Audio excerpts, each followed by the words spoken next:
আচ্ছা, আপনারা কি কেউ জানেন খ্রিস্টানরা ঈসা আলাইহিস সালামের ব্যাপারে কি বলে?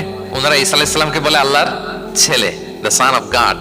Jesus Christ is the son of god, আল্লাহর ছেলে, নাউজুবিল্লাহ। তাহলে দেখেন ওনার সম্মান বাড়াইতে বাড়াইতে কোথায় নিছে? খোদার চেয়ারে নিয়ে বসাইছে, তাই না? ঈসা আলাইহিস সালামকে খ্রিস্টানরা কোথায় বসাইছে? আল্লাহর চেয়ারে, আল্লাহর সন্তান বানাই ফেলছে, নাউজুবিল্লাহ। তাহলে বাড়াবাড়ি করলো। আপনারা কি জানেন ইহুদিরা ঈসা আলাইহিস সালামের ব্যাপারে কি বলে? তারা ঈসা আলাইহিস সালামকে ওয়ালাদুজ জিনা বলে, বাস্টার্ড বলে, নাউজুবিল্লাহ। জিনার সন্তান মানে জারদ সন্তান বলে আল্লাহর এই নবীকে ইহুদিরা। তাহলে ওনাকে অপমান করতে করতে ছাড়াছাড়ি, যেটা নামাতে নামাতে কত নিচে নামাইছে দেখছেন?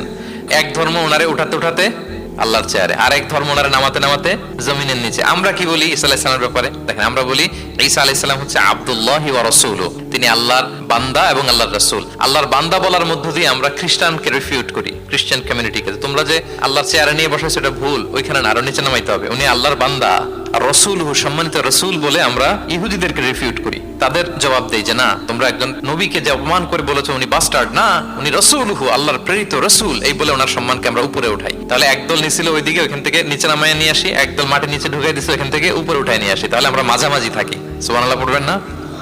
ঈসা আলাইহিস সালামের ব্যাপারে আমাদের আকীদা হচ্ছে মানহাজুল ওয়াসাতিয়্যাতি ওয়াল ইতিদাল, আমরা মাঝামাঝি থাকি। আচ্ছা, আমাদের যে বোনদের পিরিয়ড হয় প্রতি মাসে, মেনস্ট্রুয়েশনাল পিরিয়ড হয়, খ্রিস্টানরা কি করে জানেন?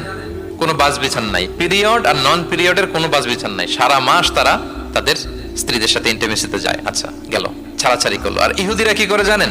ইহুদিরা বোনদের যখন পিরিয়ড হয় স্ত্রীদের, তখন স্ত্রীদের সাথে কোনো কথাবার্তা, স্পর্শ কিছুই করে না, এদেরকে ঘর থেকে বের করে দেয়। তাদের আলাদা একটা ঘর থাকে, যে 5 দিন 7 দিন বোনদের পিরিয়ড হয়, ওই বাসায় থাকো, ওই রুমে, পিরিয়ড ভালো হয়ে যাবে, এরপর আমার এখানে আসবে। দেখেন, একদল করছে বাড়াবাড়ি, আরেক দল ছাড়াছাড়ি। কিন্তু ইসলামের কত সুমহান বিধান, কত সুমহান বিধান! পিরিয়ড চলাকালীন সব করা যাবে, কিন্তু ফাইনাল ইন্টিমেসি ছাড়া, আরবিতে যেটাকে বলে আল জিমা, এটা ছাড়া। তাহলে দেখেন, এই যে ঈসা আলাইহিস সালাম এবং এই যে বোনদের পিরিয়ডের যে বিধান, এক্ষেত্রে আমাদের ভারসাম্যপূর্ণ বিধান ফুটে ওঠে, যেটাকে বলে ব্যালেন্সড অ্যাপ্রোচ অফ ইসলাম, ইসলামের ভারসাম্যপূর্ণ বিধান। ইসলামের এই ব্যালেন্সড অ্যাপ্রোচ যখন অমুসলিমরা দেখে, তারা ইসলামের প্রতি আকৃষ্ট হয়ে যায়।